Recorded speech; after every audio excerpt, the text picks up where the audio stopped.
Tata motors passenger vehicle એક પરિણામના front પર આપની પાસેથી TMPV સમજી લઈએ, કારણ કે જે નંબર્સ કંપની આપ્યા છે તો અત્યારે ખાસું પ્રેશર સ્ટોકમાં છે. આવક એબિટા થોડા વધ્યા છે, માર્જિન્સમાં ઘણો એક ઘટાડો જોઈ રહ્યા છે. ફોરેક્સ લોસ છે 150 કરોડનો, જે ગેઇન હતો 523 કરોડનો ત્યાંથી. પરંતુ નંબર્સ અને કંપની પર એક વ્યૂ લઈ લઈએ ટાટા મોટર્સ પેસેન્જર વ્હીકલ. બંને જગાએથી તકલીફ છે ચાંદની. એક તો પરિણામમાં નબળા જોઈ છે અને ચેરમેન સાહેબનું રાજીનામું ફેબ્રુઆરી 2027 અને ઘણા બધા સમાચારો છે. તો બંને તરફથી ફટકાર ટાટા મોટર પર છે, ટાટા મોટર પેસેન્જર વ્હીકલ પર છે.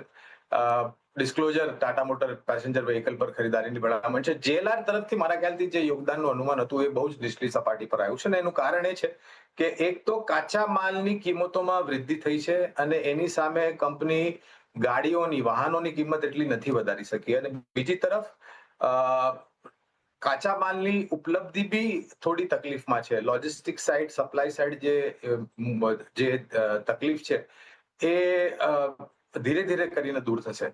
એક આશાની કિરણ એ છે ચાંદની કે ભારત અને UK વચ્ચે જે FTA સાઇન કર્યું છે એના લીધે આવનારા મહિનોમાં થોડો સમય લાગશે ચાંદની, એકદમથી નહીં થાય. આના કારણે એક બહુ જ સારું પરિવર્તન થાય ટાટા મોટર્સ PV અને ખાસ કરીને જે JLR નું યોગદાન, જાગવાર લેન્ડ રોવરનું યોગદાન છે એમાં સુધાર થતા તમને દેખાશે, પણ થોડો સમય લાગશે.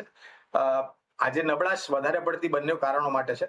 લાંબા ગાળાનું રોકાણ હોય તો કોઈ મોટા પરિવર્તન કરો નહીં, રોકાણ જાળવી રાખો. રોકાણ લાયક મૂડી હોય તો બીજા ઉમેરી બી શકો છો અને નવું રોકાણ કરવું હોય તો એ બી કરી શકો છો.